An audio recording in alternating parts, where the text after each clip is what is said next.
नाही. जेवढा उच्च शिक्षित होईल तेवढा निराश होण्याची शक्यता जास्त आहे. याच्यामध्ये शिक्षक वर्ग मोठ्या प्रमाणात प्रयत्न करतोय जोपर्यंत याला पालक आणि समाज ह्या धोरणाला सकारात्मक बाजूने घेऊन पुढे जात नाही तोपर्यंत धोरण हे कागदोपत्रीच राहील आणि पुन्हा 25-30 वर्षाच्या नंतर नवीन शैक्षणिक धोरण येईल आणि कुणीतरी आमच्यासारखेच येऊन त्याच्याबद्दल अधिक माहिती सांगतील. शैक्षणिक समस्याच्या संदर्भात दृष्टिकोनातून या शैक्षणिक धोरणाचे 5 आधारस्तंभ आहेत की सर्वांना सुलभ प्रवेश मिळाला पाहिजे. म्हणजे 1 किलोमीटरच्या आतमध्ये असेल. आता पहिलं काय व्हायचं की आपल्याला एक शाळेत आणण्याची एक पद्धत होती किंवा वर्गामध्ये कोण नाही आहे, आज समजा हे नाही आहे, सुरोशे सर नाही आहेत, समजा योगेशजी नाही आहेत, मग ते विचारायचे किंवा मग कोण आता वर्गामध्ये योगेश कुठं आहेत हे कुणाला माहिती, दुसऱ्या 2-4 जणांना माहिती. मग 2-4 जण विद्यार्थी त्यांच्या तब्येतीसारखे उचलून आणण्याची पद्धत जी होती. बरेच जण ह्या हेडखाली आपण शाळेत आलेले असतात. उचलून आणल्याच्या नंतर इथपर्यंत आता काय झालंय की प्रत्येक शिक्षक आता उद्या गुढीपाडव्याला पटनोंदणी गुढीपाडवा म्हणून पण साजरा केला जाणार आहे की उद्या आपल्या परिसरामध्ये किती विद्यार्थी पटनोंदणी करणार आहेत. शाळेचे पहिले पाऊल म्हणजे एप्रिल महिन्यापासून सर्व शिक्षण प्रक्रिया हा विद्यार्थ्यापर्यंत पोहोचलेली आहे. दुसरा आहे समानता, गुणवत्ता, परवडणारे शिक्षण. आता जे गुरुजी म्हणाले किंवा एक व्यवस्था निर्माण झाली होती की श्रीमंत विद्यार्थ्यांनी श्रीमंतांनी IIT मध्ये शिकावं आणि गरिबांनी ITI शिकावं.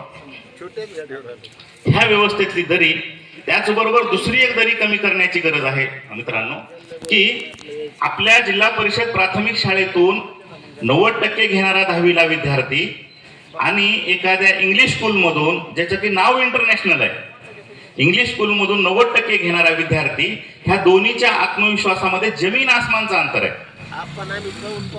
हे अंतर कुठंतरी साधण्याची सुद्धा गरज आहे. एक बाब आपण समजून घेऊ की सर्वांसाठी शिक्षण म्हणजे सर्वांना सारखे शिक्षण असे नाही. सर्वांसाठी शिक्षण म्हणजे प्रत्येक विद्यार्थ्याला अनुरूप असे शिक्षण. आपण जर प्रत्येक विद्यार्थी हा वेगळा आहे असं जर आपण गृहीत धरत असू, मान्य करत असू, हे संशोधनाने सिद्ध केलेलं आहे. प्रत्येकाला अनुरूप असे शिक्षण. याच्यामध्ये दुसरा एक महत्वाचा टप्पा आहे म्हणजे पैलू आहे की गुणवत्ता. की गुणवत्ता नेमकं कशाला म्हणायचं? 10वीच्या मार्काला हे शेकडो विद्यार्थी 100 पैकी 100 मार्क घेत आहेत, याला गुणवत्ता म्हणायचं का? सध्या तरी मोजमापाची तेवढीच पट्टी याच्यामध्ये गृहीत धरली जाते की आमच्या शाळेतून 100 पैकी 100, आमच्या बोर्डातून 100 पैकी 100, 200, 250 विद्यार्थी मोठ्या प्रमाणात आले. की ह्या गुणवत्तेच्या, म्हणून असं म्हटलंय की समाजातला मार्क्सवाद मंदावला आहे पण शिक्षणातल्या मार्क्सवादाने विद्यार्थ्यांचा छळवाद मांडलेला आहे. ह्या गुणवत्तेच्या ह्याच्यामध्ये आपली सगळी पिढी ठीक आहे. ओके, आपण विचारांचा एकमेकाचा इतका आदर करूया की माझा तुमच्या मताला विरोध आहे पण तुमचं मत मांडण्यासाठी जर कोणी विरोध करत असेल तर त्यावेळेस मी तुमच्या सोबत आहे.